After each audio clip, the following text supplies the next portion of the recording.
اللهم ربنا ألهمنا رشدنا وأعصمنا من شرور أنفسنا اللهم أرنا الحق حقا وارزقنا اتباعه وأرنا الباطل باطلا وارزقنا اجتنابه آمین یا رب العالمین۔ سورہ جمعہ کا دوسرا رکوع جو 3 آیات پر مشتمل ہے، آپ نے اکثر و بیشتر اس کی سماعت کی ہوگی۔ جمعے کی نمازوں میں بھی اس کو پڑھا جاتا ہے، خطبات میں پڑھا جاتا ہے۔ یہ 3 آیات حکمت و احکام جمعہ کے موضوع پر نہایت جامع آیات ہیں۔ اہمیت جمعہ، حکم جمعہ، حکمت جمعہ، مقصد جمعہ، ان تمام امور کو ان 3 آیات نے اپنے احاطے میں لے لیا ہے۔ چونکہ حضور کا سارا طرز عمل جو ہے اور آپ کا اعلی انقلاب جو ہے وہ قرآن مجید ہے، اور آپ کا سارا عمل اس کے گرد گھوم رہا ہے۔ دعوت و تربیت و تزکیہ کا سارا نظام قرآن کے گرد ہے۔ هو الذی بعث فی الامیین رسولا منہم یتلو علیہم آیاتہ ویزکیہم ویعلمہم الکتاب والحکمہ۔ لہذا اس کتاب ہی کی جب اسلامی کوئی ریاست یا نظام قائم ہو جائے تو اس کتاب کی تعلیم کو مسلسل امت میں جاری رکھنا، تاکہ وہ تعلیم جو ہے عام ہوتی رہے، پھیلتی رہے، اس کو تازہ کیا جاتا رہے، اس کے لیے نظام جمعہ تجویز کیا گیا، ہفتے وار اجتماع۔ اب اس کو نوٹ کر لیجئے کہ نہ تو وہاں پریس تھا کہ کتابیں ہو، رسالے ہو، اخبار ہو، نہ وہاں ریڈیو، نہ وہاں ٹیلی ویژن، نہ وہاں اسکول، نہ وہاں کالج، نہ یونیورسٹی۔ تو تعلیم کا نظام کیا تھا؟ اچھا، تعلیم ایک تو ہوتی ہے بچوں کی تعلیم، اس کا تو بہت آسان کام ہوتا ہے، لیکن تعلیم بالغہ، انقلاب جو ہے وہ در حقیقت زیادہ تعلیم بالغہ پر زور دیتا ہے۔ ایک جو بھی انقلابی جو رہنما ہے، لیڈر ہے، وہ سب سے پہلے اپنے زمانے کے ایڈلٹس کو مخاطب کرتا ہے، ان کو تعلیم دیتا ہے، ان کے ذہنوں کا تزکیہ کرتا ہے، ان کے ذہنوں میں اپنا انقلابی فکر بٹھاتا ہے، جاگزین کرتا ہے، پھر ان میں سے جو موٹیویٹ ہو جاتے ہیں اور جو رسپونڈ کرتے ہیں ان کو جمع کرتا ہے، منظم کرتا ہے، طاقت بناتا ہے۔ بچوں کی تعلیم کا اس میں دخل نہیں ہوتا، وہ تو جب نظام بن جائے گا، اسلامی نظام آ جائے گا تو پھر اس نظام کے تحت بالکل نیا نظام تعلیم ہوگا۔ بچوں کی تعلیم ابتدا سے اس طریقے پر ہوگی کہ اس سے ان کے اندر اسلام اور ایمان کے جو جذبات ہیں وہ پیدا ہو، جہاد فی سبیل اللہ کا ذوق و شوق پیدا ہو۔ لیکن یہ کہ سب سے پہلے جو انقلاب برپا کرنا ہے، تو بچے تو انقلاب نہیں لایا کرتے، انقلاب تو ایڈلٹس لاتے ہیں۔ تو ان ایڈلٹس کو مخاطب کرنا اور ان کی تعلیم، ان کا ذہن بنانا، ان کے اندر اس انقلابی فکر کو ان کے ذہنوں میں، دلوں میں اتار دینا، جاگزین کر دینا، یہ ہے وہ مقصد کہ جو نظام جمعہ کے ذریعے سے امت میں اس کو دوام دے دیا گیا۔ جمعے کا ممبر جو ہے اسے ممبر رسول کہتے ہیں۔ ممبر رسول پر جو کھڑا ہوتا ہے وہ نائب رسول ہے۔ وہ نائب رسول وہی کام کرے جو حضور کرتے تھے، یتلو علیہم آیاتہ ویزکیہم ویعلمہم الکتاب والحکمہ۔ یہ کام امت کے اندر جاری و ساری ہو جائے، اس کا تسلسل ہو، اس کا دوام ہو، اس کے لیے جمعے کی فرضیت کی گئی۔ نظام جمعہ یہ ہفتے وار اجتماع ہے۔ آپ کے علم میں ہوگا کمیونسٹوں کا معاملہ بھی یہ ہوتا تھا، ان کا بھی ایک فلسفہ تھا، مارکسزم، اور جب تک وہ فلسفہ ذہنوں میں اتر نہ جائے کوئی شخص کمیونسٹ کیسے بنے گا؟ اور پھر وہ فلسفہ تازہ رہنا چاہیے، ان کے ذہنوں میں اجاگر رہنا چاہیے، مدھم نہ پڑ جائے، کہیں ان کے ساتھ اس کی ذہنی کمٹمنٹ کمزور نہ ہو جائے۔ تو وہ اپنے ویکلی میٹنگز کرتے تھے، اور اس میں کیا کرتے تھے؟ اسی فلسفے کی تجدید، اسی کی اور گہرائیوں میں اترنا، تاکہ ذہنوں کے اندر وہ فلسفہ راسخ رہے۔ جب فلسفہ راسخ رہے گا تو انقلابی فرور، انقلابی ذیل، انقلابی جذبہ بھی برقرار رہے گا، اور انسان جو ہے تن من دھن لگا دے گا۔ تو یہ ربط ہے سورہ جمعہ کے ساتھ احکام جمعہ کا، اور یہ تو واضح ہی ہے کہ در حقیقت اس سورہ مبارکہ کا نام ہی اس حکم جمعہ کے حوالے سے لیا گیا ہے۔ اچھا، اب اس میں حکم جمعہ کی اہمیت کیا ہے اس کو آپ سمجھیے۔ میں چند احادیث آپ کو سنا رہا ہوں۔ ترمذی شریف کی روایت ہے، من ترک الجمعہ ثلاث مرات تہاونا طبع اللہ علی قلبہ، جس شخص نے 3 جمعے چھوڑ دیے کسر کی وجہ سے، یعنی کوئی اور عذر نہیں ہے، بیماری نہیں تھی، مسافر نہیں تھا، کوئی نہیں عذر، تہاونا، بس وہ اس کی اہمیت کو نہ سمجھتے ہوئے، اس کو کہتے ہیں ہون، جو آسانی سی بات ہو، بس کوئی اہمیت نہ ہو جس کی، تو تہاونا طبع اللہ علی قلبی، اللہ تعالیٰ اس کے دل پر مہر کر دے. اور یہ مہر کر دینا وہ بدترین سزا ہے جو بدترین کافروں کو دنیا میں دی جاتی ہے. ختم اللہ علی قلوبہم وطبع اللہ علی قلوبہم، یہ بدترین کافروں کی سزا ہے. جو مسلمان جمعے کی اہمیت کو نظر انداز کرتے ہوئے بغیر کسی عذر کے اگر وہ جمعہ چھوڑ دے گا 3 جمعے تو اس کے دل پر مہر ہو جائے گا.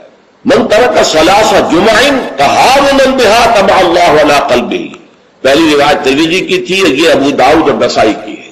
وقال مالک، امام مالک نے موطا میں جو بات کہی ہے وہ یہ ہے کہ لا ادری عن النبی صلی اللہ علیہ وسلم ام لا الا انه صفوان بن سلیم رضی اللہ عنہ قال من ترک الجمعة ثلاثا من غیر عذر ولا علت طبع اللہ علی قلبہ.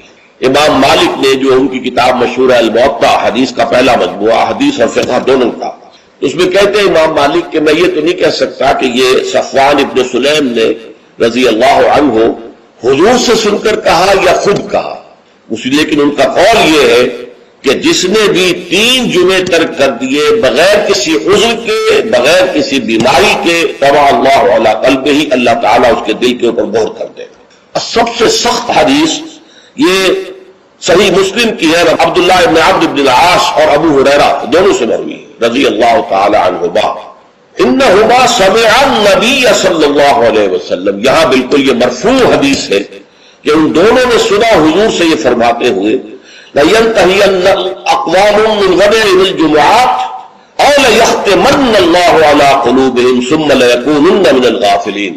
لوگ باز آ جائیں اپنی جمعے کی نماز کو ترک کرنے سے، ورنہ لازماً اللہ تعالیٰ ان کے دل پر ختم کر دے گا، مہر لگا دے گا. یہ وہی لفظ ہے جو سورہ بقرہ کی ابتدا میں آیا ہے، ان الذین کفروا سواء علیہم انذرتہم ام لم تنذرہم لا یؤمنون ختم اللہ علی قلوبہم وعلی سمعہم وعلی ابصارہم غشاوہ. پھر وہ غافلوں میں سے ہو جائیں گے. اسی صحیح مسلم میں حضرت عبداللہ ابن مسعود سے ایک اور روایت ہے، ان النبی قال لقوم یتخلفون عن الجمعة لقد هممت ان آمر رجلا يصلي بالناس ثم احرق على رجال يتخلفون عن الجمعة بيوتهم. حضور نے فرمایا میرا یہ دل چاہتا ہے کہ میں کسی اور شخص کو امامت کے لیے کھڑا کر دوں اور ان لوگوں کے گھروں میں جا کر ان کے سمیت آگ لگا دوں کہ جو جمعے کے اندر حاضر نہیں ہو. اب آپ ایک طرف حضور کی شخصیت کو دیکھیں، آپ کے اندر نرمی تھی، رقت تھی، شفقت تھی، محبت تھی، رأفت تھی، لیکن دوسری طرف سختی کا یہ عالم ہے کہ جمعے کی اہمیت، تاکہ معلوم ہو جائے کہ جمعے کی اہمیت کیا ہے. یا ایھا الذین آمنوا اذا نودی للصلاۃ من یوم الجمعۃ فاسعوا الی ذکر اللہ وذروا البیع. اے ایمان کے دعوے دارو، جب پکارا جائے نماز کے لیے جمعے کے دن، مراد ہے نماز جمعہ. ویسے تو ظاہر بات ہے کہ اذان تو فجر کی بھی ہوگی، عصر کی بھی، مغرب کی بھی، عشاء کی بھی. یہاں مراد کیا ہے؟ نماز جمعہ کے لیے جب اذان دی جائے فاسعوا الی ذکر اللہ. لفظی ترجمہ تو ہوگا تو پھر دوڑ پڑو اللہ کے ذکر کی طرف. صحیح کے معنی دوڑنا ہے، لیکن یہ کہ چونکہ حضور نے صلی اللہ علیہ وسلم دوڑنے سے منع کیا، لہذا لپکو، یعنی ہمتن متوجہ ہو جاؤ. اب کوئی کاروبار دنیاوی تمہیں ذرا اس گاہک کو نپٹا لوں، پھر نہیں، فوراً کاروبار بند. فرمایا فاسعوا الی ذکر اللہ وذروا البیع، کاروبار چھوڑ دو. ذالکم خیر لکم ان کنتم تعلمون، یہی تمہارے لیے بہتر ہے اگر تم سمجھو. اب دیکھیے، غور کیجئے اس میں کہ ہو سکتا ہے کوئی شخص، کوئی دکاندار بیچارہ صبح سے بیٹھا تھا، کوئی گاہک نہیں آیا، جس وقت گاہک دکان میں داخل ہوا اسی وقت اب اذان جمعہ کی آواز آ گئی. اب بڑے سخت امتحان میں ہے وہ، لیکن فرمایا گیا ذالکم خیر لکم. بظاہر گھاٹے کا سودا ہے، صبح سے بیکار بیٹھے تھے، کوئی گاہک نہیں تھا، اب آیا ہے تو نماز کی اذان آ گئی، چھوڑ کے جانا پڑے گا. ضرور ہے کاروبار چھوڑ دینا، یہ لازم ہے، یہ حکم ہے، یہ واجب ہے، فرض ہے چھوڑ دینا. اس میں کسی قسم کی کوتاہی جو ہے وہ پسندیدہ نہیں ہے. تو جمعے کی اہمیت کے لیے ایک طرف تو قرآن مجید کے یہ الفاظ، یا ایھا الذین آمنوا اذا نودی للصلاۃ من یوم الجمعۃ فاسعوا الی ذکر اللہ وذروا البیع ذالکم خیر لکم ان کنتم تعلمون، اور اس کے ساتھ جمع کیجئے وہ احادیث کی میں آپ کو سنا چکا. اگر 3 جمعے کسی مسلمان نے بغیر عذر کے، ہاں عذر ہو سکتا ہے، آپ بیمار ہیں تو آپ پر فرض نہیں ہے، آپ مسافر ہیں تو مسافر پر فرض نہیں ہے، آپ غلام ہیں کسی کے تو آقا کی اجازت کے بغیر نہیں جا سکتے، لہذا غلام پر بھی جمعہ فرض نہیں ہے، بچے پر بھی جمعہ فرض نہیں ہے. خواتین پر جمعہ فرض نہیں ہے، وہ اپنی ظہر کی نماز اپنے گھروں میں ادا کریں، جمعہ کی فرضیت نہیں ہے۔ لیکن جس پر جمعہ فرض ہے اور پھر وہ صرف تہاون، کسل مندی یا اس کی اہمیت کو نہ سمجھتے ہوئے وہ اگر جمعے مسلسل 3 ترک کر دے گا تو طبع اللہ علی قلوبہم بھی آ گیا اور ختم اللہ علی لیختمن اللہ علی قلبہ، اللہ تعالیٰ اس کے دل کے اوپر مہر کر دے گا۔ اچھا، اس میں اب جو نوٹ کرنے کی بات ہے وہ یہ ہے، جمعے کو جمعہ بنانے والی شے خطبہ جمعہ ہے۔ نماز تو ظہر کی نماز کا قائم مقام جمعہ ہے نا، ظہر کے 4 فرض ہیں اور جمعے کے 2 ہیں، تو نماز اصل شے نہیں ہے، اصل شے جو ہے خطبہ جمعہ ہے جس نے کہ جمعے کو اہمیت دی۔ اسی کہ خطبہ میں تعلیم ہوتی ہے، تلقین ہوتی ہے، جسے میں نے کہا اصل جو مقصد ہے یہ ہفتے وار اجتماع ہے۔ اس ہفتے وار اجتماع میں تازہ کرنا ہے اپنے نظریے کو، اپنے خیالات کو، اپنے نظریات کو، اپنے عقائد کو تازہ کرنا ہے، اسے پانی دینا ہے، سینچنا ہے، اور یہ کام در حقیقت خطبے کا ہے۔ ویسے یہ کہ تاریخی اعتبار سے جان لیجئے کہ اسلام جو ہے شروع سے اسلام ہے، حضرت آدم سے لے کر حضور تک اور آج تک اصل دین جو ہے وہ اسلام ہے۔ ان الدین عند اللہ الاسلام۔ یہ تو اسلام کے ایڈیشنز ہیں کہ ایک خاص احکام جو حضرت موسیٰ کو دیے گئے تو وہ اس وقت کے لوگوں کے لیے وہ لازم تھے، پھر وہ احکام جو ہے شریعت محمدی کی شکل میں آئے ہیں صلی اللہ علیہ وسلم تو ہم پر وہ واجب ہے، لازم ہے۔ لیکن یہ کہ یہ نظام جو ہے رہا ہے ان تمام مذاہب میں کہ ہفتے کے ایک دن کو فارغ کیا جائے اللہ کی یاد کے لیے۔ چنانچہ یہ حکم جمعہ ہی تھا کہ جو دیا گیا تھا امت موسوی کو علی نبی الصلوۃ والسلام، جمعے کا دن تھا۔ ہمیشہ سے جمعے ہی کا دن جو ہے وہ در حقیقت مقدس دن ہے، اور جمعے ہی کا دن ہے کہ جو ابتدائے آفرینش سے چلا آ رہا ہے اس کام کے لیے۔ لیکن یہودیوں نے اپنی جو بھی شر پسندی تھی ان کے اندر، ان کے مزاج میں جو بغاوت، ان کا جمعے کو چھوڑو جی ہفتہ کر، تو اللہ تعالیٰ نے بھی پھر ہفتہ ہی ان پر فرض کر دیا۔ اور ان کے ہاں یہ ہفتہ اتنا سخت تھا، جمعے کی مغرب کی نماز کے بعد سے لے کر اگلے ہفتے کی مغرب تک 24 گھنٹے کوئی کاروبار دنیاوی مطلقاً حرام۔ آج بھی امریکہ کے اندر جو لوگ رہتے ہیں، جو کہ پریکٹسنگ جیوز ہیں، جن کے وہ لمبے لمبے بال ہوتے ہیں، ادھر زلفیں ہوتی ہیں، اور انہوں نے لمبے لمبے کوٹ سے رنگ کے پہنے ہوتے ہیں، اور فیلٹ ہیٹ ہوتا ہے ان کا خاص طرز کا سیاہ رنگ کا، یہ جو پریکٹسنگ یہودی ہے، آرتھوڈاکس یہودی ان کو کہتے ہیں، یہ جمعے کی شام سے اپنے ٹیلی فون کنیکشن بند کر دیتے ہیں، کوئی گفتگو نہیں، ان کے تمام دفاتر بند، گھروں پر بھی کوئی ٹیلی فون نہیں لیں گے، وہ سب بند، اور اس کے بعد ان کا پورا دن گزرتا ہے۔ لیکن وہاں فرق یہ ہے کہ وہاں کوئی جماعت کا اہتمام نہیں تھا، اپنے اپنے طور پر اللہ کو یاد کرو، تورات پڑھتے رہو، جو بھی ان کی ہر شکل تھی نماز کی اس میں وقت گزارو، دنیاوی کاروبار جو ہے وہ کوئی نہیں ہوگا۔ اس کے بعد عیسائیوں کا معاملہ آیا، انہوں نے ایک اور آگے قدم بڑھایا اور ہفتے کو ترک کر کے اپنے آپ کو یہود سے ممیز کرنے کے لیے اتوار قرار دے لیا۔ اتوار کی صبح کو ان کا ایک خاص عبادت کا دن ہے، اور اس میں واقعہ یہ ہے کہ جو بھی کوئی پریکٹسنگ یا کوئی تھوڑا بہت مذہبی مزاج رکھنے والے عیسائی ہیں، وہ اتوار کے روز نہا دھو کر کپڑے بدل کر اچھے انداز میں اپنی فیملیز کے ساتھ، بچوں کو ساتھ لے کر وہ چرچ جاتے ہیں، وہاں ان کی جو بھی نماز ہے وہ نماز پڑھتے ہیں، ان کا جو بھی پادری ہے وہ خطبہ دیتا ہے، سربند ہوتا ہے، تو یہ ان کے لیے اتوار کا دن ہے۔ اس کے بعد جب یہ دونوں تہذیبیں جمع ہو گئی، یہودی جو ہے انہوں نے گویا کہ غلبہ حاصل کر لیا عیسائیوں پر، تو اب انہوں نے ویکینڈ کر لیا، سیٹرڈے اور سنڈے بوتھ، تاکہ دونوں کے دونوں کور ہو جائے، یہودیوں کا معاملہ بھی آ گیا، عیسائیوں کا بھی آ گیا۔ حضور صلی اللہ علیہ وسلم کی امت کے لیے 2 کام کیے گئے، ایک تو گویا کہ منفی ہوگا، ایک مثبت ہوگا۔ منفی کام یہ کہ پورے دن جمعے کے کاروبار کو حرام نہیں کیا گیا، بلکہ حرام کاروبار ہے صرف اذان جمعہ سے لے کر جمعے کی نماز کے ادا ہو جانے تک، بس اس دوران میں کاروبار دنیاوی مطلقاً حرام، کوئی کاروبار، آپ جائز سے جائز کاروبار کر رہے ہیں، صحیح سے صحیح کاروبار کر رہے ہیں، لیکن وہ بھی حرام ہے اس وقت اگر آپ نے کیا ہے جبکہ جمعے کی اذان ہو چکی ہے اور جبکہ نماز ابھی ادا ہو رہی ہے، اس دوران حرام۔ لیکن باقی دن کے اندر حرمت نہیں رکھی ہے، البتہ میں ابھی آپ کو بتاؤں گا۔ تشویق یہ ہے کہ صبح سے لے کر جمعے تک کا وقت جو ہے یاد الہی میں بسر کیا جائے، تشویق و ترغیب، اس لیے کہ اگلی آیت میں ہم پڑھیں گے کہ جب جمعے کی نماز ادا ہو چکے تو تم منتشر ہو سکتے ہو زمین میں اور جاؤ اور اپنے کاروبار میں لگ جاؤ، لیکن جمعے سے قبل کے بارے میں کچھ نہیں کہا۔ نہ تو یہ کہا کہ کاروبار نہیں کر سکتے، نہ یہ کہا کہ کرو جاؤ تمہیں اجازت ہے، نہیں، وہاں سکوت اختیار کیا قرآن نے۔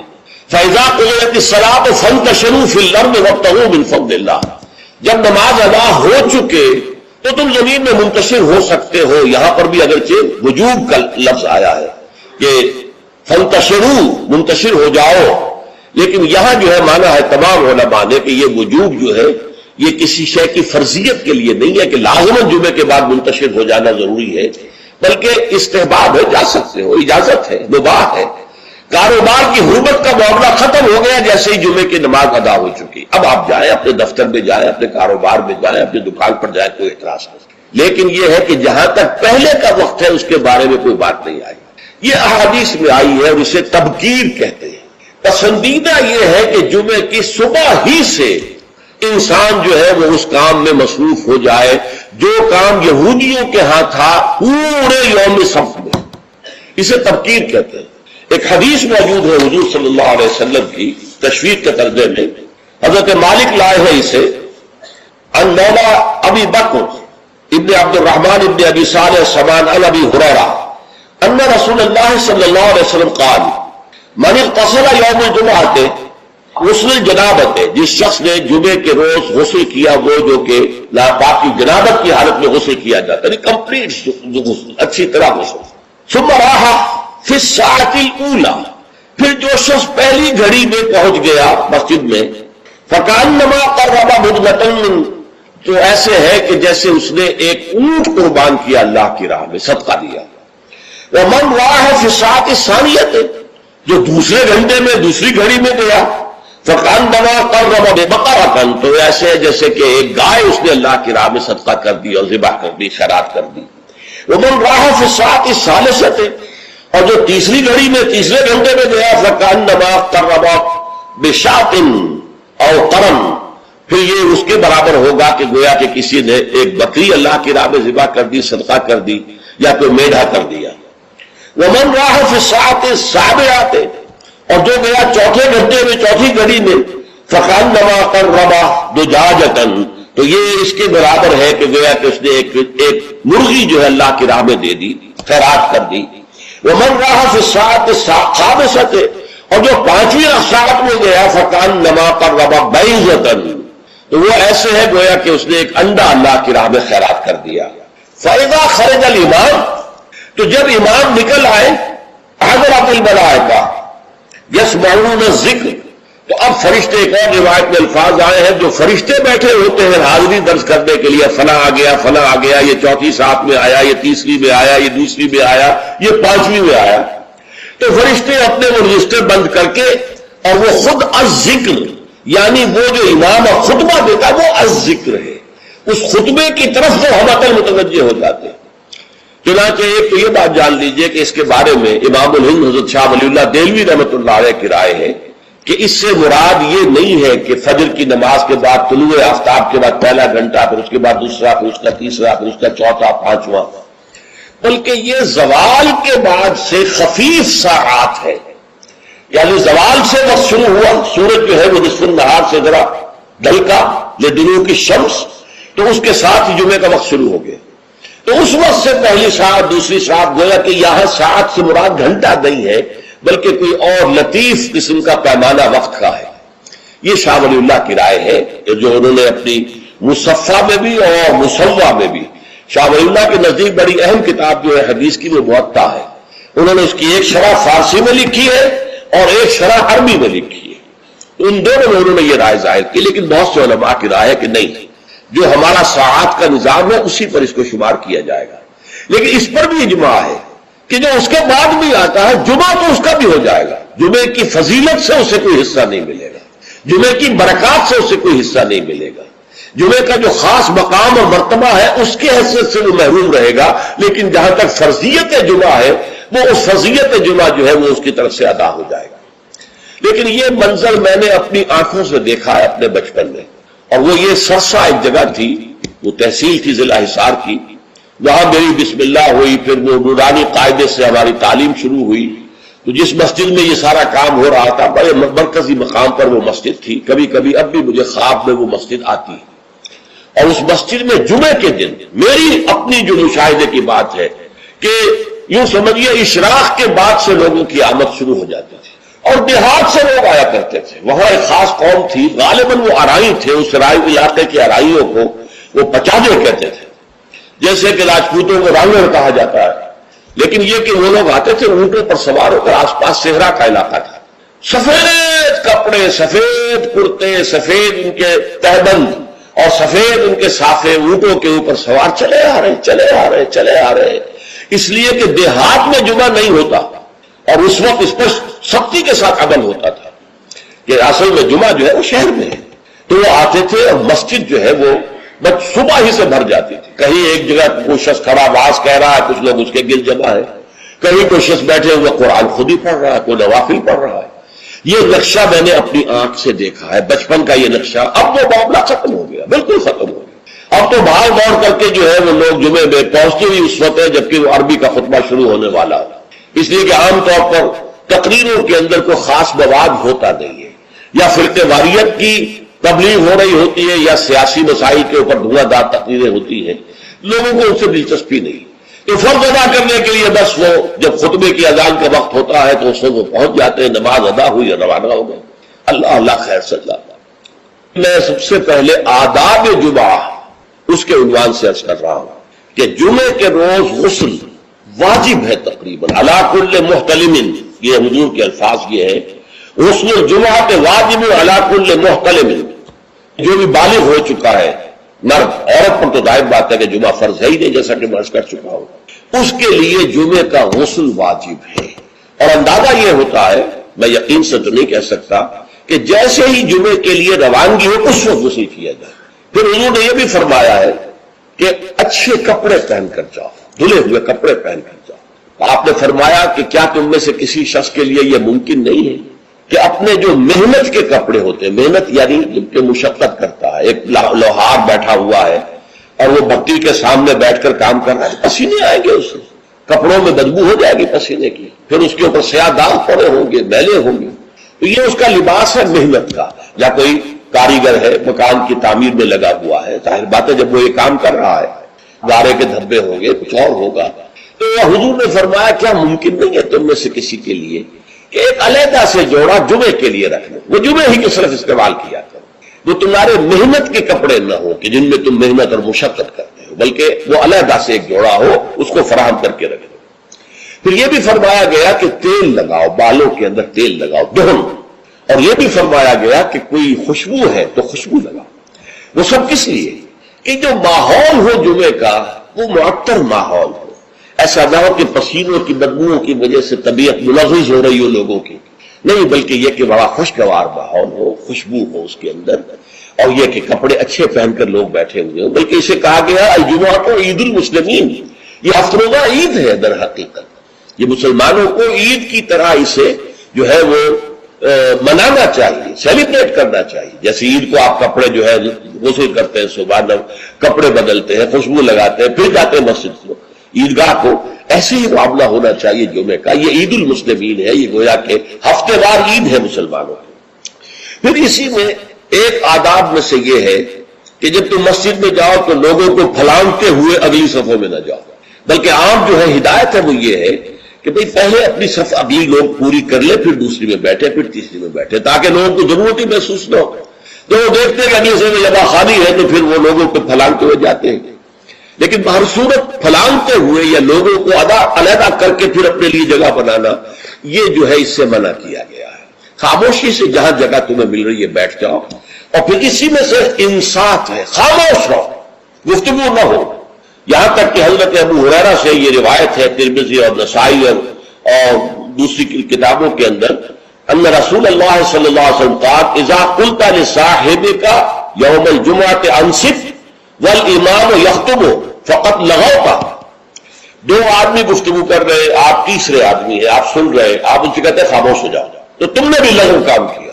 انہیں منع کرنے کے لیے بولنا بھی پسندیدہ نہیں ہے، خاموش اشارے سے کہہ دو. لیکن تم نے اگر آواز نکالی جبکہ امام خطبہ دے رہا ہے، امام کے خطبے کی طرح ساری توجہ، اس جمعے کی ساری حیثیت جو ہے وہ اسی خطبے کی وجہ سے، لہذا اس میں آپس میں گفتگویں کرنا، اس طرح کی چیزیں جو ہے وہ بالکل غلط ہیں، آداب جمعہ کے منافی ہیں، جس کی انتہا یہ ہے کہ اگر وہ آپس میں دو گفتگو کر رہے ہیں اور آپ انہیں روکنے کے لیے بھی زبان کھولیں اور ان سے خاموش ہو جاؤ، تو یہ بھی فقط لغو تھا، تم نے بھی ایک لغو حرکت کی، بلکہ اشارے کنایت سے کہہ دیا جائے کہ زبان نہ کھولی جائے۔ پھر اس میں حضور کیا کرتے تھے، خطبے میں کیا کرتے تھے؟ یہ روایت جو ہے مسلم شریف کی ہے، جابر بن سمرہ رضی اللہ تعالی عنہ فرماتے ہیں کانت للنبی خطبتان، حضور کے دو خطبے ہوتے تھے، یجلس بینہما، ان دونوں کے درمیان آپ ذرا تھوڑی دیر کے لیے بیٹھتے تھے، جیسے کہ آپ کو معلوم ہے تمام امام جو ہے وہ یہی کرتے ہیں آج۔ یقرأ القرآن یذکر الناس، جمعے میں کرتے کیا تھے؟ قرآن پڑھتے تھے اور لوگوں کو نصیحت کرتے تھے، یاد دہانی کرتے تھے۔ اب اس میں ایک بات تو سامنے آ گئی، دو خطبے ہوتے تھے، حالانکہ ہمیں معلوم ہے، تیقن کے ساتھ معلوم ہے، حضور لمبے خطبے کبھی نہیں دیتے تھے، لمبی تقریر کبھی نہیں کرتے تھے، آپ کی تقریر بالکل مختصر ہوتی تھی، یوں سمجھیے کہ جو ما قل و کفا خیر مما کثر و الہا، کم ہے لیکن وہ کفایت کر جائے، تو بڑی لمبی چوڑی تقریریں جو ہے اس کی اب اس میں فائدہ کیا تھا؟ عربی زبان قرآن کی، عربی زبان حضور کی، عربی زبان آپ کے سامعین کی، لہذا اب بات صرف یہ رہ گئی کہ از دل خیزت بر دل بیزت، دل سے نکلے دل پر اتر جائے۔ ہمارا مسئلہ مختلف ہے، ہم عربی نہیں جانتے، خطبہ عربی میں ہے، اور خطبہ تو سمجھ میں لوگوں کے کچھ آتا ہی نہیں، خطبہ کے ذریعے تو جو مقصد خطبہ ہے وہ حاصل نہیں ہوتا، لہذا وہ تقریر کرتے ہیں، پہلے وعظ کرتے ہیں، اس میں بھی آپ پہلے کچھ قرآن پڑھیں گے تو ترجمہ کریں گے، وضاحت کریں گے، تب ان لوگوں کی سمجھ آئے گا۔ لیکن حضور کا معاملہ کیا تھا؟ وہ یہ کہ کان للنبی صلی اللہ علیہ وسلم خطبتان یجلس بینہما۔ اچھا، اس سے میں یہ سمجھتا ہوں، واللہ عالم، میرا گمان ہے کہ اس سے در حقیقت اشارہ اس طرف ہے کہ یہ خطبہ در حقیقت دو رکعتوں کے قائم مقام ہے، ظہر کی رکعتیں 4 اور جمعے کی رہ گئی 2 رکعتوں کے قائم مقام 2 خطبے، ورنہ نہ تو حضور معاذ اللہ اتنے کمزور تھے کہ چند منٹ کھڑے ہونے کے بعد آپ کو استراحت کی اور بیٹھنے کی اور آرام کرنے کی جو ہے ضرورت ہوتی، نہ آپ کے خطبے اتنے طویل ہی ہوتے تھے، لہذا یہ گویا کہ علامتی ہے، اس بات کے لیے ایک علامتی اہمیت رکھنے والی بات ہے کہ یہ 2 خطبے در حقیقت 2 رکعت نماز کے قائم مقام۔ اب جیسے نماز میں آپ بات نہیں کر سکتے، اسی طریقے سے خطبے کے دوران بھی آپ بات نہیں کر سکتے، آپ کو خاموش رہنا ہے، مؤدب ہو کر پورے طریقے سے سننا ہے خطبہ۔ اس کے بعد فرمایا یقرأ القرآن ویذکر الناس، وہ قرآن پڑھتے تھے خطبے میں بھی۔ اب دیکھیے پڑھنے کا انداز کا فرق ہوتا ہے، ایک شخص قرآن پڑھ رہا ہے، دوسرا شخص قرآن پڑھ رہا ہے، اس کی گہرائیوں میں اتر کر پڑھ رہا ہے، جہاں آواز بلند کرنے کی ضرورت ہے وہاں آواز بلند کرتا ہے، جہاں آواز پست کرنے کی ضرورت ہے وہاں آواز پست کرتا ہے۔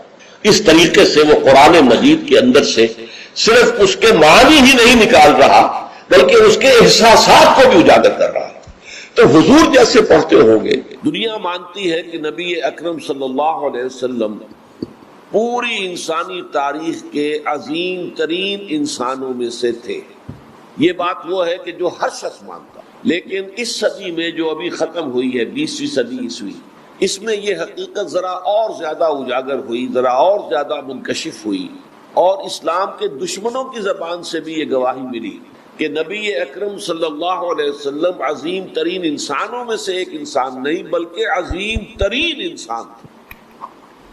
یہ گواہی سب سے پہلے پچھلی صدی ہے، پچھلی کہہ رہا ہوں اس لیے کہ 21ویں شروع ہو چکی ہے، ابھی 21ویں صدی میں ہے، تو 20ویں صدی عیسوی میں آغاز میں 1920 میں اسی شہر لاہور میں M.N. رائے نے ایک تقریر کی تھی، اور یہ شخص کون تھا؟ یہ کمیونسٹ انٹرنیشنل کا ممبر تھا، یعنی یہ کہ جو انقلاب عظیم برپا ہوا تھا روس میں 1917 میں، اس کے بعد جو عالمی کمیونسٹ پارٹی قائم ہوئی، کمیونسٹ انٹرنیشنل، اس کے ارکان میں سے اور اہم لوگوں میں سے تھا۔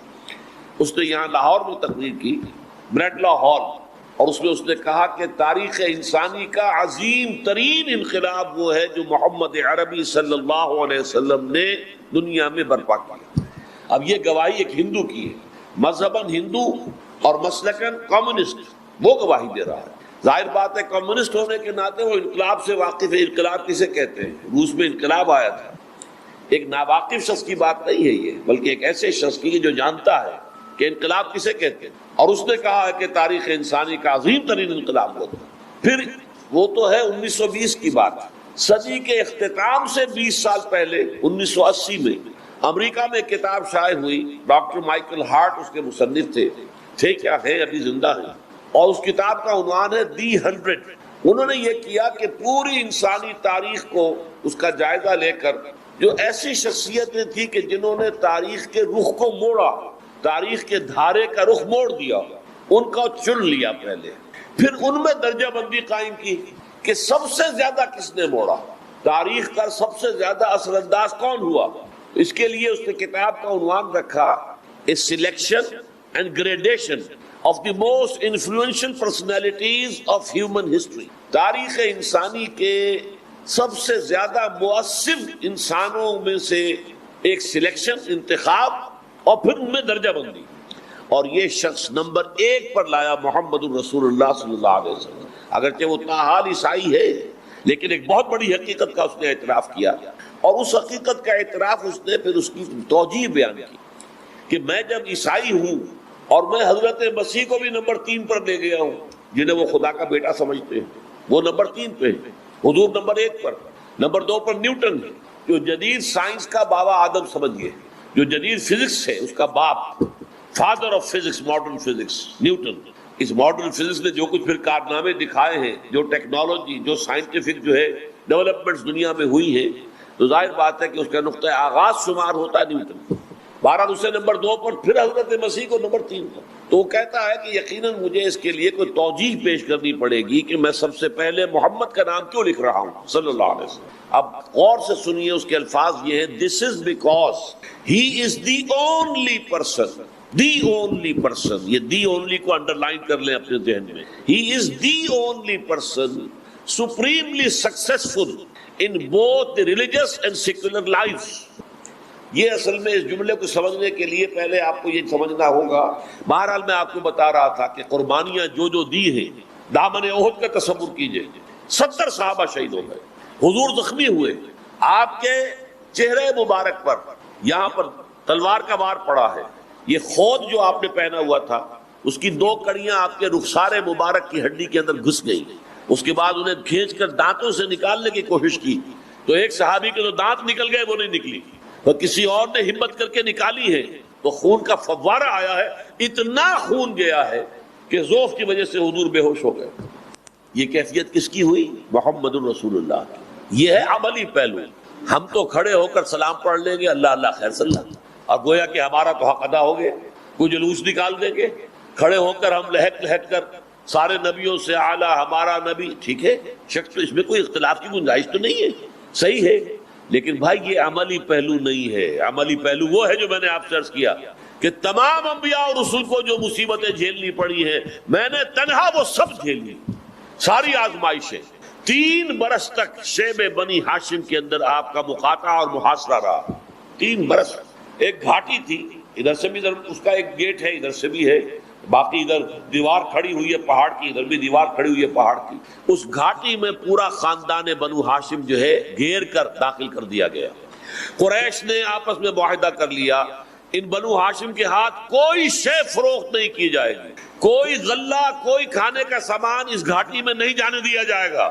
گھاٹی کے دونوں سروں پر جو ہے پہرا ہے، کبھی کبھی رات کو کوئی اللہ والا، کوئی جس کے دل میں درد تھا، جیسے حکیم ابن حزام تھے، بعد میں ایمان لے آئے، اس وقت تک ایمان نہیں لائے تھے، رضی اللہ تعالی عنہ۔ حضرت خدیجہ الکبریٰ رضی اللہ تعالی عنہ کے کچھ وہ قریبی عزیز بھی تھے، وہ کبھی پہاڑ کی چوٹی پر سے اتر کر کوئی کھانے پینے کی چیز پہنچا جائیں تو پہنچا جائیں، ورنہ کچھ نہیں۔ فاقے، اور ایسے فاقے کہ وہ چھوٹے چھوٹے بچے بھوک سے بلک رہے ہیں، کچھ نہیں ہے ان کے لیے سوائے اس کے کہ سوکھے چمڑے پانی میں ابال کر اس کا جو پانی ہے، چمڑے کا ابلا ہوا پانی ان کے حلق میں ٹپکا دیا جائے، اس کے سوا کچھ نہیں۔ یہ سختیاں جھیلی ہیں محمد الرسول اللہ نے، ان مصائب میں سے گزرے ہیں محمد الرسول اللہ اور آپ کے ساتھی محمد الرسول اللہ والذین معہ اشداء علی الکفار رحماء بینہم۔ یہ میں آپ کے سامنے اس لیے رکھ رہا ہوں کہ سیرت کا عملی پہلو یہ ہے، اور کیوں میں بیان کر رہا ہوں اس کا ایک خاص سبب ہے۔ دیکھیے اللہ نے بھیجا محمد کو صلی اللہ علیہ وسلم اللہ کے دین کو غالب کرنے کے لیے، اور بالفعل حضور نے اور آپ کے صحابہ نے مل کر اللہ کے دین کو غالب کر دیا۔ مقصد پورا ہو گیا نا؟ لیکن نہیں، ابھی پورا نہیں ہوا۔ وہ کیوں؟ قرآن میں جہاں 3 دفعہ یہ فرمایا کہ حضور کا مقصد بعثت ہے غلبہ دین، وہاں 5 مرتبہ یہ فرمایا کہ حضور کو بھیجا گیا پوری نوع انسانی کے لیے۔ میں نے جو آیت آپ کو سنائی یہ سورہ سبا کی آیت نمبر 28 ہے، وَمَا أَرْسَلْنَاكَ إِلَّا كَافَّةً لِلنَّاسِ بَشِيرًا وَنَذِيرًا، اے نبی ہم نے نہیں بھیجا ہے آپ کو مگر تمام انسانوں کے لیے بشیر اور نذیر بنا کر۔ اب جوڑیے، حضور کا مقصد بعثت غلبہ دین، بھیجے گئے تمام انسانوں کے لیے، تو آپ کا بعثت کا مقصد اس وقت مکمل ہوگا جب تمام عالم انسانیت پر اللہ کا دین غالب ہوگا۔ جب تک یہ نہیں ہوتا وقت فرصت ہے، کہاں کام ابھی باقی ہے، نور توحید کا اتمام ابھی باقی۔ اس نقطے کو سمجھ لیجئے، اور یہ اس کی پیشن گوئیاں ہیں موجود۔ حضور نے واضح جو ہے خبر دی ہے، دنیا کے خاتمے سے پہلے ایک وقت آئے گا کہ کل روئے ارضی پر اللہ کا دین غالب ہوگا، کل روئے ارضی پر خلافت علی منہاج النبوت کا نظام قائم ہوگا۔ یہ خبر دینے والے ہیں محمد الرسول اللہ صلی اللہ علیہ وسلم، وہو مصدوق، آپ سچے ہیں اور آپ کی صداقت پر گواہ اللہ ہے خود۔ ایک روایت میں آپ کو سنا دیتا ہوں، ویسے تو متعدد روایات ہیں، پتہ نہیں یہاں وہ کتاب کا تقسیم تو نہیں ہو رہا، نوید خلافت جو ہے وہ بھی ہونا چاہیے تھا۔ بہرحال پھر کبھی سے انشاءاللہ وہ ہم نے تو بہت بڑی تعداد میں اس کو عام کیا ہے، پھیلایا ہے۔ ان میں وہ احادیث ہیں جن میں حضور نے خبر دی ہے کہ کل روئے ارضی پر نظام خلافت قائم ہوگا، کل روئے ارضی پر اللہ کا دین غالب ہوگا۔ میں صرف ایک حدیث آپ کو سنا رہا ہوں، یہ مسلم شریف کی روایت ہے۔ حضرت ثوبان اس کے راوی ہیں رضی اللہ تعالی عنہ۔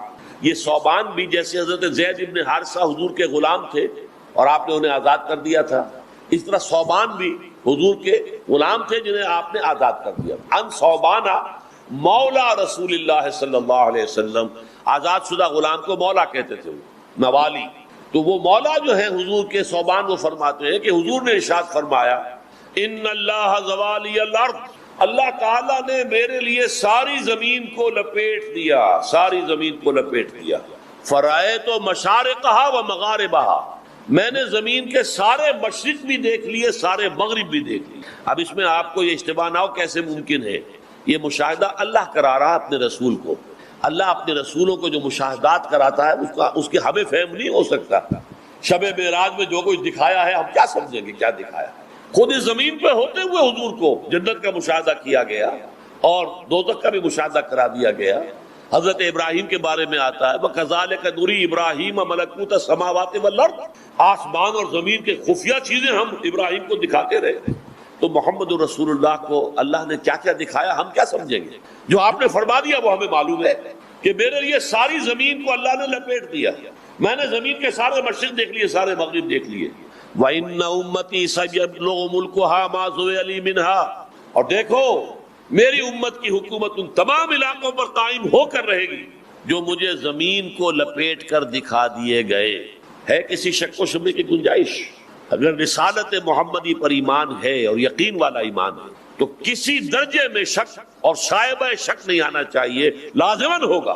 البتہ ہوگا کیسے؟ دعاؤں سے نہیں ہوگا، وعظوں سے نہیں ہوگا، تقریروں سے نہیں ہوگا، اسی قسم کی جد و جہد سے ہوگا جس قسم کی جد و جہد محمد الرسول اللہ والذین معہ نے کی تھی۔ یہی وجہ ہے، نوٹ کیجئے، اگرچہ آپ کو معلوم ہے بنی اسرائیل پر جب فاقے کا وقت آیا تو اللہ تعالیٰ نے من و سلوہ اتار دیا، یاد ہے نا؟ جب پیاس لگی ایک ضرب جو ہے حضرت موسیٰ کے عصا کی، اس سے 12 چشمے پھوٹ گئے، ہر قبیلے نے اپنا چشمہ جو ہے معین کر لیا۔ لیکن حضور کو اور آپ کے گھر والوں کو شدید ترین فاقے آئے، من و سلوہ نازل نہیں ہوا۔ کیا ہوا؟ کہیں نہیں۔ کسی چٹان سے 12 چشمے بہے؟ نہیں۔ کیا جب تبوک کے لیے جا رہے تھے شدید گرمی میں تو کیا ابر کا سائے باندھ کیا اللہ نے؟ نہیں۔ کیوں نہیں کیا؟ کیا موسیٰ ان کے ساتھی زیادہ محبوب تھے حضور سے؟ سوچئے، نہیں۔ محبوب رب العالمین محمد ہے صلی اللہ علیہ وسلم، حبیب، اللہ کے حبیب ہے، محبوب ہے۔ لیکن کیونکہ یہ کام امت نے ایک مرتبہ اور کرنا ہے اور اس وقت امت کے اندر کوئی نبی نہیں ہوگا، رسول نہیں ہوگا، اور معجزہ ہوتا ہے صرف نبی اور رسول کے لیے، لہذا حضور سے بھی وہ کام بغیر معجزوں کے کرا کے دکھایا تاکہ محنت اور مشقت، انسانی جد و جہد، ہیومن لیول پر جد و جہد، فاقے کرو۔ اور جب فاقے تھے اور صحابہ کرام نے اپنے کرتے اٹھا کر دکھائے ہیں غزوہ احزاب میں کہ ہم نے اپنے پیٹوں کے ساتھ پتھر باندھے ہوئے، دوہری قبر نہ ہو جائے۔ حضور نے کرتا اٹھا کر دکھایا ہے تو 2 پتھر بندھے ہوئے۔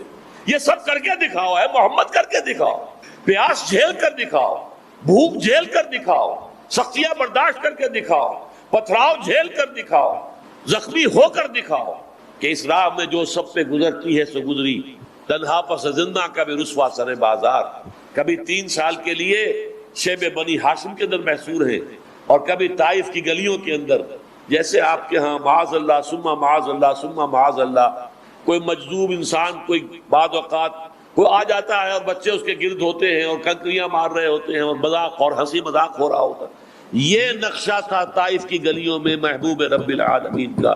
یہ ساری سختیاں جھیل کر آپ نے کام کیا، کئی 100 صحابہ کی جانوں کا نذرانہ پیش کیا تب کام ہوا۔ اور آپ بتائیے مجھے، اپنے دل پر ہاتھ رکھیے، ہم جیسے لاکھوں انسانوں سے زیادہ زندگی قیمتی نہیں تھی ایک صحابی کی؟ حضرت حمزہ کی زندگی جو ہے وہ ہم جیسے لاکھوں انسانوں کی جان سے زیادہ قیمتی نہیں تھی؟ تو یہ جو کئی 100 صحابہ نے جانیں دی ہیں اپنی، تب دین غالب ہوا ہے۔ تو یہ جان لیجئے غالب ہونا ہے دین، اس لیے کہ محمد کی بعثت کا مقصد یہی ہے۔ اور کیسے ہو سکتا ہے کہ محمد صلی اللہ علیہ وسلم کی بعثت کا مقصد پورا نہ ہو اور دنیا ختم ہو جائے؟ ناممکن ہے، ناممکن، انہونی بات ہے۔ دنیا کے پورے ہونے سے پہلے حضور کی بعثت کا مقصد کامل ہوگا، جس کی خبر دی حضور نے کہ آسماں ہوگا سحر کے نور سے آئینہ پوش اور ظلمت رات کی سیما پا ہو جائے گی۔ انہی خوشخبریوں کا اصل میں علامہ اقبال نے اپنی اس نظم میں تذکرہ کیا ہے۔ شب گریزہ ہوگی آخر جلوہ خورشید سے، اور یہ چمن معمور ہوگا نغمہ توحید سے، پوری دنیا نغمہ توحید سے منور ہو جائے گی۔ یہ قیامت سے قبل ہوگا محنت سے، جد و جہد سے، انسانی سطح پر قربانیاں دے کر، تکلیفیں جھیل کر، جانیں دے کر، تب ہوگا، ویسے نہیں ہوگا۔ آپ چاہے ٹھنڈے ٹھنڈے ہو جائے، آپ چاہے ووٹوں کی بھیک مانگ کر ہو جائے، کچھ نہیں ہوگا۔ 50 برس سے زیادہ ہو گئے ووٹوں کی بھیک مانگتے ہوئے دینی جماعتوں کو، کوئی حاصل نہیں۔ آپ وعظوں سے، نصیحت سے، دعاؤں سے نہیں کر سکتے، جد و جہد سے۔ اب میں یہ چاہتا ہوں وہ جد و جہد کیا تھی، سیرت نبی اکرم کا عملی پہلو اصل یہ ہے۔ اس جد و جہد کے ضمن میں کہ اس کا طریقہ کار کیا تھا، میری ویسے 450 صفحے کی کتاب موجود ہے، 5-5 6-6 گھنٹے کے ویڈیو آڈیو کیسٹ موجود ہے، منہج انقلاب نبوی، انگریزی میں بھی ہے، methodology of the revolution of Muhammad صلی اللہ علیہ وسلم۔ لیکن اس وقت میں صرف 3 جملوں میں بات پوری کروں گا۔ حضور کا طریقہ خلاصہ کیا تھا؟ نمبر 1، لوگوں کو ایمان کی دعوت دو بذریعہ قرآن۔ ایک جملہ میرا یاد رکھ لیجئے، دعوت ایمان بذریعہ قرآن۔ یتلو علیہم آیاتہ، یتلو علیہم آیاتہ، 4 مرتبہ قرآن میں آیا ہے۔ اللہ کی آیات پڑھ کر سنا رہے ہیں، انذار قرآن کے ذریعے، تبشیر قرآن کے ذریعے سے، تذکیر، فذکر بالقرآن من یخاف وعید۔ دعوت دو ایمان کی کہ وہ مانے اللہ کو جیسا کہ ماننے کا حق ہے، مانے رسول کو جیسا کہ ماننے کا حق ہے، مانے آخرت کو جیسا کہ ماننے کا حق ہے۔ یہ یقین والا ایمان حاصل ہو جائے۔ یہاں تھوڑا سا آپ کو شاید گمان یہ ہو کہ یہ تو ہمیں حاصل ہے، تو برا نہ مانیے۔ حقیقت کیا ہے کہ ہمیں یقین والا ایمان حاصل نہیں ہے، اقرار باللسان والا ایمان حاصل۔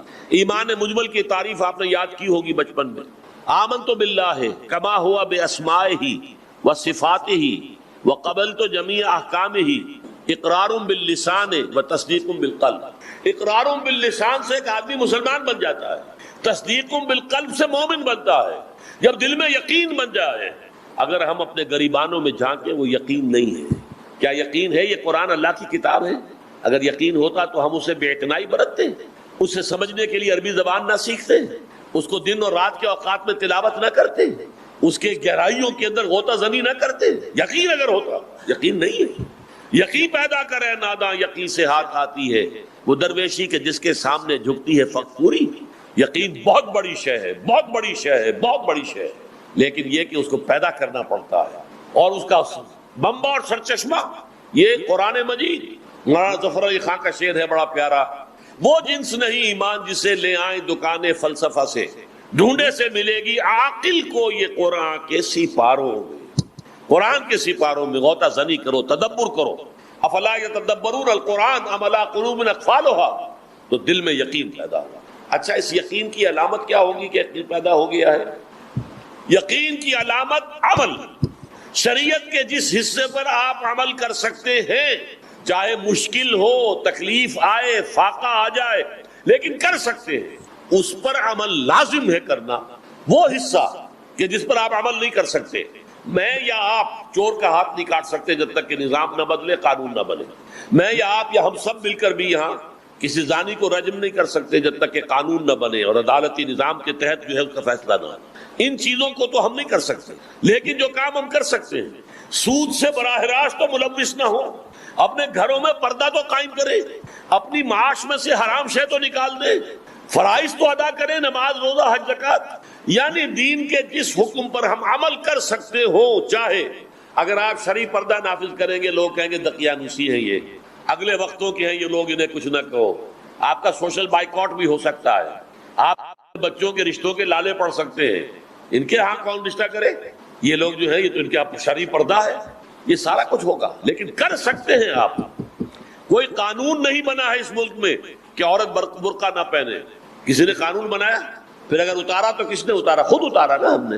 جس کے پاس 2 پیسے ہو گئے اس نے سمجھا کہ برقع تو شاید صرف غربت کی علامت تھی، اب 2 پیسے میرے پاس ہو گئے، برقع اتار دیا۔ چادر آ گئی، پھر چادر اتری، دوپٹہ رہ گیا، پھر وہ دوپٹہ بھی صرف رسی بن کر گلے کے اندر پڑ گیا۔ اللہ اللہ خیر سمجھا۔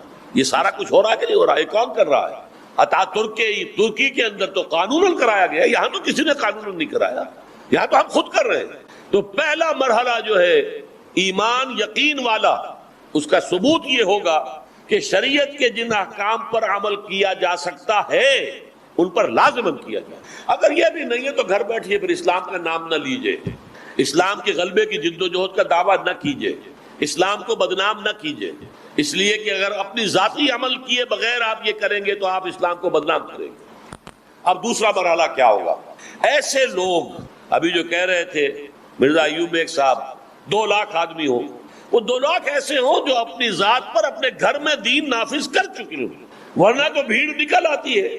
مسجد تو بنا دی شب بھر میں ایما کی حرارت والوں نے، اور من اپنا پرانا پاپی ہے، برسوں میں نمازی بن نہ سکا۔ مسجد پر جانے دے دیں گے؟ کانپور کی مسجد میں مسلمانوں نے جانے دے دی، یہاں شب بھر میں مسجد بنا دی، مسجد شب بھر لاہور میں موجود ہے، ایک رات کے اندر اندر بنا دی۔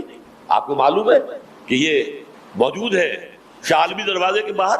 تو جوش میں یہ تو کر دینا، لیکن خود دین پر عمل پیرا ہونا یہ مشکل ہے۔ سب سے پہلی شرط یہ ہے اپنی ذات پر، اپنے گھر میں، اپنے دائرہ اختیار میں دین کو نافذ کرو، پھر ایسے لوگوں کو منظم کرو، یہ جماعت بنے۔ منتشر گروہ جو ہے وہ فساد برپا کر سکتا ہے، اختلال پیدا کر سکتا ہے، ہنگامے کر سکتا ہے، توڑ پھوڑ کر سکتا ہے، کوئی مثبت اور پائیدار تعمیری کام نہیں کر سکتا۔ مثبت اور پائیدار تعمیری کام جماعت کرتی ہے، جماعت بھی وہ جو منظم ہو، ایک لیڈر کا حکم مانتے ہو، جیسے قائد اعظم ایک لیڈر تھے اور پوری مسلم لیگ ان کا حکم مانتی تھی، آپ کو معلوم ہے کامیاب ہو گئے۔ ایک لیڈر، اس کا حکم، اس کے اوپر چلے پوری قوم۔ لہذا اگر یہ 2 لاکھ افراد کسی ایک شخص سے بیعت کریں، اس لیے کہ حضور صلی اللہ علیہ وسلم نے ہمارے لیے تنظیم بنانے کے لیے جو اسوہ چھوڑا ہے وہ اسوہ بیعت ہے، آپ نے صحابہ کرام سے بیعت لی۔ یہ روایت بخاری اور مسلم دونوں میں موجود ہے، صحیح بخاری صحیح مسلم دونوں میں۔ حضرت عبادہ ابن صامت فرماتے ہیں بایعنا رسول اللہ صلی اللہ علیہ وسلم علی السمع والطاعت فی العسر والیسر والمنشط والمکرہ وعلی اثرۃ علینا وعلی اللہ ننازع الامر اہلہ وعلی ان نقول بالحق اینما کنا لا نخاف فی اللہ لومۃ لائم۔ یہ 10 نکاتی بیعت تھی، حضور نے لی، لوگوں مجھ سے بیعت کرو، کیا آپ کا ہر حکم سنیں گے اور سر اطاعت خم کر دیں گے، خواہ مشکل ہو خواہ آسانی ہو، خواہ ہماری طبیعتیں آمادہ ہوں خواہ ہمیں اپنی طبیعتوں پر جبر کرنا پڑے، خواہ آپ دوسروں کو ہم پر ترجیح دے دیں۔ ہم یہ نہیں کہیں گے ہم آپ کے پرانے جو ہے نیاز مند، پرانے خادم، پرانے ساتھی، پرانے خدمتگار، اور آپ نے ایک نئے آنے والے کو، نیو کمر کو ہمارے اوپر امیر کیسے بنا دیا؟ نہیں، دس ول بی یور پریروگیٹو، یہ آپ کا اختیار ہوگا، جس کو چاہے بنائیں، اور جسے آپ امیر بنائیں گے ہم اسے جھگڑیں گے نہیں، اس کی اطاعت کریں گے۔ ایک حدیث میں حضور نے فرمایا من اطاعنی فقد اطاع اللہ، جس نے میری اطاعت کی اس نے اللہ کی اطاعت کی، ومن عصانی فقد عصى اللہ، جس نے میری نافرمانی کی اس نے اللہ کی نافرمانی کی. ومن اطاع امیری، جس نے میرے نامزد کردہ امیر کی اطاعت کی، فقد اطاعنی، تو اس نے میری اطاعت کی. ومن عصا امیری فقد عصانی، اور جس نے میرے نامزد کردہ اور معین کردہ امیر کی نافرمانی کی اس نے میری نافرمانی کی. تو اعلیٰ اللہ ننازل امر اہلہ، جنہیں بھی آپ امیر بنائیں گے ان سے جھگڑیں گے نہیں، البتہ ہم حق بات ضرور کہیں گے جہاں کہیں بھی ہوں گے، اور اپنی زبان کو بند نہیں کریں گے اس خوف سے کہ کیا لوگ ہنسیں گے کہ انہوں نے کیا بات کہی ہے. جو بات بھی ہمارے دل میں ہوگی کہہ دیں. یہ 10 نکاتی بیعت ہے جو حضور نے لی، اور اس کی بنیاد پر ایک نظم قائم کیا، فاسمعوا واطیعوا، سنو اور اطاعت. یہ دوسرا مرحلہ ہے، اور یہ بھی بہت کٹھن ہے. کیوں کٹھن ہے؟ انسان جو ہے کسی دوسرے کی بات کیوں مانے؟ اسے کوئی سرخاب کا پر لگا ہوا ہے؟ میری طرح کا انسان ہے. دیکھیے آپ ملازمت کرتے ہیں تو باس کا حکم ماننا پڑتا ہے. کیوں ملازمت کرنی ہے بھائی؟ تنخواہ لینی ہے. یہ باس جو ہے یہ میری پرائیویٹ جو رپورٹ ہے خراب، پرسنل خراب کر دے گا، میری ترقی رک جائے گی. آپ بڑی سے بڑی جھڑکی بھی سن کر خاموش ہوتے، کرتے کہ نہیں کرتے. لیکن کسی جماعت میں دین کے لیے جب کام کر رہے ہو، اس میں آپ کا کوئی مفاد تو نہیں ہے، آپ کی کوئی تنخواہ تو نہیں ہے، وہاں کسی کی بات سنیں کیوں سنیں؟ کسی کی ڈانٹ جو ہے برداشت کریں کیوں کریں؟ ہماری بھی رائے ہے، جیسے کہ منافقین کا قول سورہ آل عمران میں آیا ہے، حل لنا من الامر من شیء، یہ اختیار جو ہے ہمارے ہاتھ میں بھی کچھ ہونا چاہیے. یہ کیا جو محمد نے جو طے کیا کر دیا، یہ نہیں ہونا چاہیے صلی اللہ علیہ وسلم. یہ منافق تھے.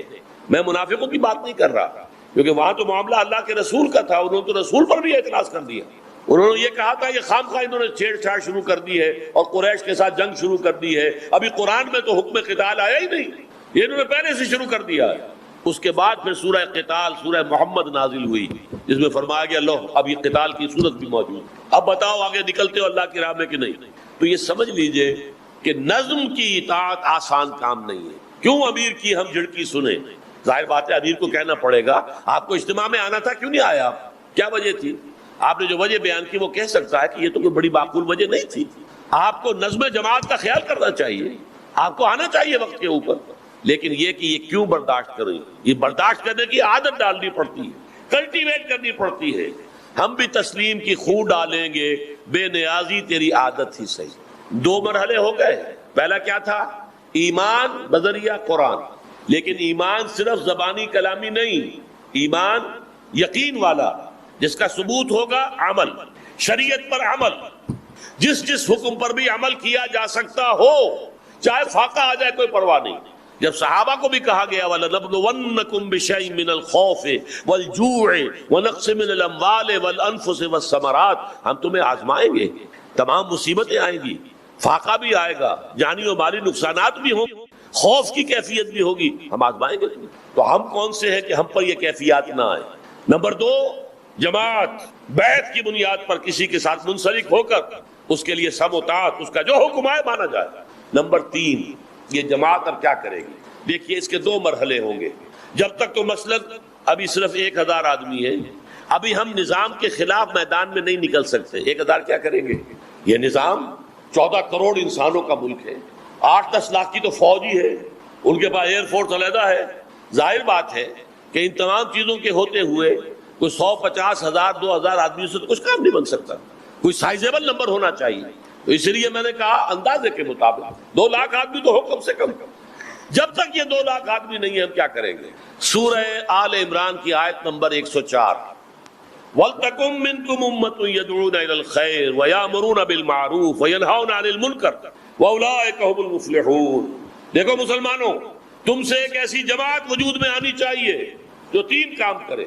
يَدْعُونَ إِلَى الْخَيْرِ، خیر کی دعوت دے، وَيَأْمُرُونَ بِالْمَعْرُوفِ، نیکی کا حکم دے، وَيَنْهَوْنَ عَنِ الْمُنكَرِ، بدی سے روکے، وَأُولَٰئِكَ هُمُ الْمُفْلِحُونَ، اور صرف یہی لوگ ہوں گے فلاح پانے والے. اللہم ربنا اجعلنا منہم. دعا کیجئے اللہ تعالی ہم سب کو ان میں شامل فرما دے.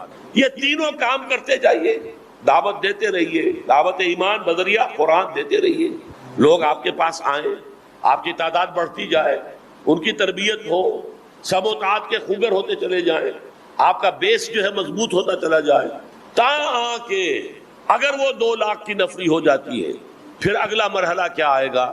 نہیں عن المنکر بالید. ہم سڑکوں پر آئیں گے اور کہیں گے اب یہ حرام کام ہم نہیں ہونے دیں. گھیراؤ کریں گے، جلاؤ نہیں، گھیراؤ اینڈ جلاؤ نہیں، صرف گھیراؤ کر کے بیٹھیں گے. ان بینکوں کو ہم نہیں چلنے دیں گے، نہ کسی کو گھسنے دیں گے نہ نکلنے دیں گے. چلاؤ ہم پر گولیاں. دیکھیے یہ کام ہمارے ملک میں 2 مرتبہ ہوا ہے. اہل تشیع نے گھیراؤ کیا جب ضیاء الحق صاحب نے زکوٰۃ آرڈیننس نافذ کیا تھا. شیعوں نے کہا ہم نہیں دیں گے زکوٰۃ حکومت کو، ہماری زکوٰۃ جاتی ہے ایران جاتی ہے، جو بھی ان کے مراکز ہیں، قم ہے یا اور جو بھی ہے وہاں جاتی ہے، وہاں جائے گی، یہاں نہیں دیں گے. لیکن آرڈیننس، مارشل لا آرڈیننس، انہوں نے کیا کیا، 50,000 کی تعداد میں جا کر اور سول سیکریٹریٹ اسلام آباد کا گھیراؤ کر کے بیٹھ گئے کہ ہم بیٹھے یہاں، دھرنا دے کر بیٹھ گئے، ہم یہاں سے نہیں اٹھیں گے، چلاؤ ہم پر گولیاں. اب اگر گولی چلاتا ضیاء الحق، وہ اتنا بیوقوف نہیں تھا، گولی چلاتا تو آپ کو معلوم ہے فوج میں بھی اہل تشیع موجود ہیں، جرنیلوں میں ہے، کرنیلوں میں ہے، بریگیڈیئرز میں ہے، پھر پولیس میں ہے، سول سروسز میں ہے. اس وقت تو جو سی ڈی اے کا چیئرمین تھا وہ بھی شیعہ تھا. یہی وجہ دھرنا بارے جو لوگ بیٹھے ہوئے تھے انہیں پانی کی سپلائی مسلسل ہو رہی تھی سی ڈی اے کے تھرو، جو کہ شیعہ بیٹھا ہوا ہے. لہذا اس نے عقل مندی اسی میں سمجھی، اپنی ناک زمین میں رگڑ دی اور انہیں یہ انڈرسٹینڈنگ دے دی کہ ٹھیک ہے آپ یہاں سے محاصرہ اٹھا کے چلے جائیں، میں آپ کو ایگزمپٹ کر دوں گا اور آپ کو زکوٰۃ نہیں دینی ہوگی. آپ صرف بینک کو لکھ کر دے دیجئے کہ آپ فقہ جعفری کے پیروکار ہیں، آپ کے بینک ڈپازٹ سے زکوٰۃ نہیں کاٹی جائے. انہی دنوں میں ایک میٹنگ میں میری ملاقات ہوئی تھی. 18 اگست کی تاریخ ہے، یہ 1980. ابھی یہ حادثہ بڑا نیا تھا. میں نے ہاتھ جوڑ کر کہا تھا ضیاء الحق سے، خدا کے لیے آپ اپنا پورا زکوٰۃ آرڈیننس واپس لے لیجئے. زکوٰۃ عبادات میں شامل ہے، یہ صرف ٹیکس نہیں ہے، یہ کوئی معاملات میں نہیں ہے، صرف زکوٰۃ عبادات میں تمام فرقوں کو مکمل آزادی ہونی چاہیے. آپ اپنے آپ یہ کہیں جو دینا چاہے حکومت کو زکوٰۃ دے، زبردستی مت لیں، ورنہ آپ بہت سے سنیوں کو شیعہ بننے کا راستہ دکھا دیں گے. اور بے شمار سنی جو ہے شیعہ بنے، لکھ کے دے دیا نا بینک کو کہ ہم جعفری ہیں. گاؤں میں جو ہے سیاہ جھنڈا علم کا لگا دیا تاکہ عشر کے تحصیلدار ادھر آئیں نہ. جیسے شیطان کو لاہور سے بھگا دیتے ہیں، ایسے وہ عالم شریف جو ہے وہ بھگا رہا ہے کہ یہ گاؤں جو ہے شیعوں کا ہے، یہاں پر عشر لینے والے نہ آئے. کامیابی ہو گئی کہ نہیں ہو گئی؟ اسی طرح کا ایک چھوٹا سا واقعہ سنا دوں گا آپ کو، وہ لطیفے کے درجے میں ہے. جب یہ MQM کی تحریک اٹھی تھی کراچی میں، تو ان کا شکوہ یہ تھا کہ ان کی خبریں جو ہے روزنامہ جنگ صحیح طور سے شائع نہیں کر رہا، جتنی امپورٹنس ان کے خیال میں ان کی تھی اتنی نہیں دے رہا. گھیراؤ کر لیا، 3 دن تک نہ اخبار چھپنے دیا نہ نکلنے دیا. نتیجہ کیا ہوا؟ اس کے بعد اگر الطاف صاحب کو چھینک بھی آتی تھی تو پہلے صفحے پر ہوتا تھا کہ آج چھینک آئی. یہ ہے طریقہ اس وقت کی دنیا میں کام کرنے کا. بدقسمتی سے ہمارے ملک میں بھی اور پورے دنیا میں مسلمان ممالک میں جو تحریکیں چل رہی ہیں وہ صرف 2 چیزوں سے واقف ہیں، یا بیلٹ یا بلٹ. بیلٹ کے ذریعے سے، انتخاب کے ذریعے سے اسلام آ جائے. جماعت اسلامی کو 50 برس ہو گئے یہ کام کرتے ہوئے. جمعیت علماء اسلام، جمعیت علماء پاکستان، جمعیت اہل حدیث، سب کے سب اسی کام میں لگے ہوئے ہیں. حاصل کیا ہے؟ زیرو. لیکن دوسرا راستہ جو لوگوں نے دیکھا ہوا، ابھی پاکستان بھی شروع نہیں ہوا ہے لیکن اندیشہ موجود ہے، اگر اللہ کرے کہ کشمیر کا مسئلہ کچھ حل ہو جائے ٹھیک، تو یہ جہادی قوتیں کہاں جائیں گی؟ پھر پاکستان میں واپس آئیں گی کہ نہیں؟ اور جو عادتیں انہیں پڑ چکی ہیں، گولی چلانا جو ہے ان کا اب شعار بن چکا ہے، تو ہو سکتا ہے کہ یہاں بھی بلٹ والی بات شروع ہو. ابھی تک نہیں ہوئی ہے لیکن ہوا کیا؟ مصر میں الاخوان نے جب دیکھا کہ ہمارا کام نہیں بن رہا، بہت سے ان کے لوگ جو ہے وائلنٹ ہو گئے. التکفیر والہجرہ، ان کا ایک گروپ بن کر علیحدہ ہو گیا اخوان سے. انہوں نے انور سادات کو ان کے ایک آدمی نے قتل کیا. اسے کیا ہوا؟ انور سادات چلا گیا، حسنی مبارک آ گیا، وہ اس کا باپ ہے. اس سے کچھ حاصل نہیں ہوتا. یا یہ کہ کوئی سیاحوں کی بس جا رہی ہے، اس پر بم گرا دیا، 10-12 آدمی مر گئے، کیا ہوا اس سے اسلام تو نہیں آتا. اسی طریقے سے الجزائر میں ہوا، بیلٹ کے ذریعے سے جو کامیابی انہیں ہوتی نظر آ رہی تھی، فوج نے آ کر روک دیا. اب انہوں نے بلٹ لے لیا. اب فوجی جو پکٹ سے ان کے اوپر فائرنگ ہو رہی ہے، ہینڈ گرینیڈ پھینکے جا رہے ہیں، پولیس والوں کو مارا جا رہا ہے. اس کا نتیجہ کیا نکلا؟ 1000 انسان وہاں مارے گئے اور نتیجہ کچھ